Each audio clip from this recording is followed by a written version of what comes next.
LLM നിയമ വിദ്യാർത്ഥിയാണ്. 2014 ഞാൻ എൻറോൾമെൻറ്റ് ചെയ്തത്.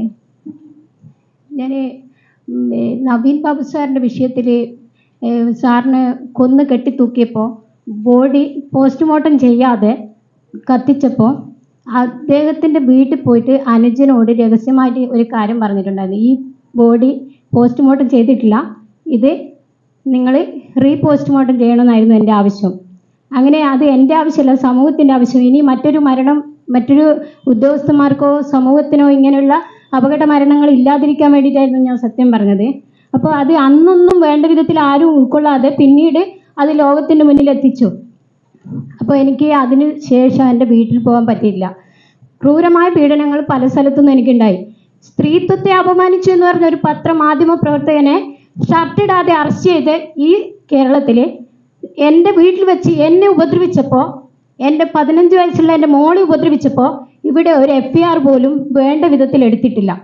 കുടുംബം അർദ്ധചിത്രമാക്കി പരസ്യമായിട്ട് എനിക്കെതിരെ ഔദ്യോഗിക കൃത്യനിർവഹണം തടസ്സപ്പെടുത്തി എന്ന് പറഞ്ഞിട്ടും ആത്മഹത്യ ഭീഷണി മുഴക്കിയെന്നൊക്കെ പറഞ്ഞ് കള്ളക്കേസെടുത്ത ഒരുപാട് ചരിത്രങ്ങൾ ഈ വർഷങ്ങളിൽ നടന്നു വന്നിട്ടുണ്ട്.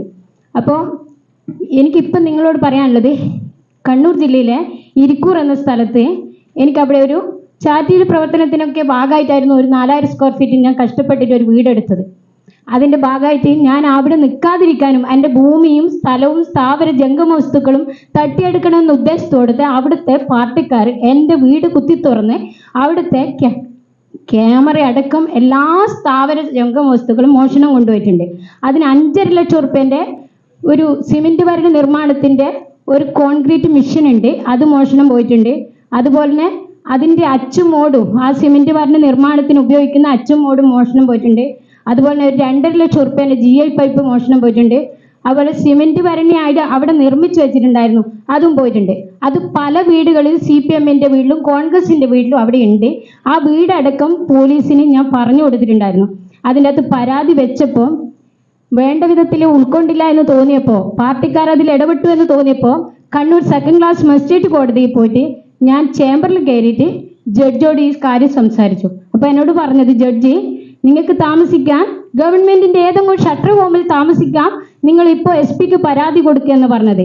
എൻ്റെ സ്വന്തം ഒരു വീടുണ്ടായിട്ട് എനിക്ക് താമസിക്കാൻ ഒരു സൗകര്യം തരാൻ ഈ ബന്ധപ്പെട്ട മേലധികാരികൾ ഒരു അഭിമാനത്തെ ചെതൽപ്പിക്കാതെ തരേണ്ടിയിരുന്ന സ്ഥലത്ത് അവിടെയാണ് പറഞ്ഞത് ഷട്ടർ ഹോമിൽ താമസിക്കുന്നത്. അപ്പോൾ സ്ത്രീത്വത്തെ അപമാനിച്ചെന്ന് കള്ളക്കേസ് എടുക്കാനും വേണ്ടത്ര രീതിയിൽ സ്ത്രീകളെ സംരക്ഷിക്കുകയും ചെയ്യാത്ത ഗവൺമെൻറ്റിനോട്, കേരള മുഖ്യമന്ത്രിയോട് ഞാൻ പറയുന്നത്, ഇത്തിരി പോന്ന എന്നോട് ഇത്രയും ദുഷ്ടത കാണിക്കാൻ അവിടുത്തെ CPM നേതാക്കളോ അല്ലെങ്കിൽ അവിടുത്തെ പാർട്ടി നേതാക്കളോ ചെയ്യുമ്പോൾ എൻ്റെ ഭർത്താവിനെ കൊന്ന് അവിടെ ഒരു പോസ്റ്റ്മോർട്ടം ചെയ്യാതെ തന്നെയായിരുന്നു കത്തിച്ച് കളഞ്ഞത്. അപ്പോൾ ആ പോസ്റ്റ്മോർട്ടം റിപ്പോർട്ടിൽ പറയുന്നുണ്ട്, ഇതിൻ്റെ ആന്തരിക അവയവങ്ങൾ പരിശോധിച്ച് ലാബിൽ കൊണ്ടുപോയി പരിശോധിച്ചതിൻ്റെ റിപ്പോർട്ട് അതിൽ വെച്ചിട്ടില്ല. ഭക്ഷണാവശിഷ്ടങ്ങൾ 400 ഗ്രാം ഉണ്ടെന്ന് പറയുന്നത്, അതിൻ്റെ റിപ്പോർട്ട് അതിൽ വെച്ചിട്ടുണ്ടായിരുന്നില്ല. അതുപോലെ ഭാര്യ ജീവിച്ചിരിപ്പുണ്ട് ഇന്ന വീട്ടിൽ ഇന്ന സ്ഥലത്തെന്ന് പറയുന്നുണ്ട്, അപ്പോൾ എൻ്റെ മൊഴി അതിൽ എടുത്തിട്ടില്ല. അതുപോലെ തന്നെ പരിയാരം മെഡിക്കൽ കോളേജിൽ നടക്കുന്ന ഇത്തരത്തിലുള്ള കൃത്രിമത്വങ്ങൾ പാർട്ടി സഖാക്കൾക്ക് വേണ്ടി എൻ്റെ വീട്ടിൻ്റെ അകത്ത് വെച്ച് എൻ്റെ ഹസ്ബൻഡിൻ്റെ പേരിലെ രേഖ, അതായത് വിലയാധാരം ചെയ്ത രേഖ മോഷണം കൊണ്ടുപോയത് പാർട്ടിക്കാർ തന്നെ എൻ്റെ മുമ്പിൽ വെച്ച് തന്നെയാണ്. എന്നിട്ട് അത് കൂത്തുപറമ്പ് കോടതിയിൽ, മുനിസിപ്പൽ കോടതിയിൽ കേസ് നിലനിൽക്കുകയാണ്. എന്നോട് പറയുന്നത് വേറെ ആൾക്കാരെ വഴി ഈ കേസൊക്കെ പിൻവലിച്ച 5 ലക്ഷം രൂപ തരാം.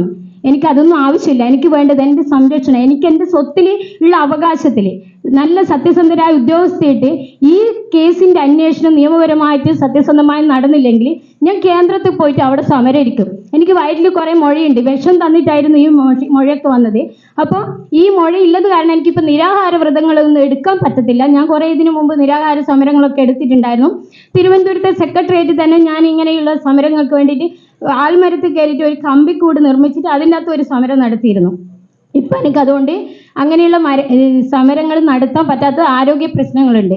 അതുകൊണ്ട് ബന്ധപ്പെട്ട മേലധികാരി, ബഹുമാനപ്പെട്ട മുഖ്യമന്ത്രി, അതിന് താഴെയുള്ള എല്ലാ ഉദ്യോഗസ്ഥന്മാരും, അതുപോലെ തന്നെ കണ്ണൂർ 2nd ക്ലാസ്സിലെ മജിസ്ട്രേറ്റ്, അതുപോലെ തന്നെ കൂത്തുപറമ്പ് ജഡ്ജി, അതുപോലെ ഹൈക്കോടതി ജഡ്ജി, സുപ്രീം കോടതി ജഡ്ജി, രാഷ്ട്രപതി വരെയുള്ള പ്രധാനമന്ത്രി, എല്ലാവരും എനിക്ക് ഒരു സ്ത്രീക്ക് ഇവിടെ ഇനി മറ്റൊരു സ്ത്രീക്ക് ഇത്തരത്തിലുള്ള ഉപദ്രവങ്ങൾ ഇല്ലാതിരിക്കാൻ ജീവിക്കണം. എനിക്ക് സമൂഹത്തിൻ്റെ മുന്നിൽ ആത്മഹത്യ ചെയ്യാനൊന്നും പറ്റില്ല. ഇതിൻ്റെ കാര്യങ്ങൾ എന്താണെന്ന് വെച്ചാൽ കോടതിയുടെ അറിയിക്കാനും സത്യസന്ധമായിട്ട് എൻ്റെ രേഖകളൊക്കെ അവരെടുത്തു കൊണ്ടുപോയിട്ടുണ്ട്.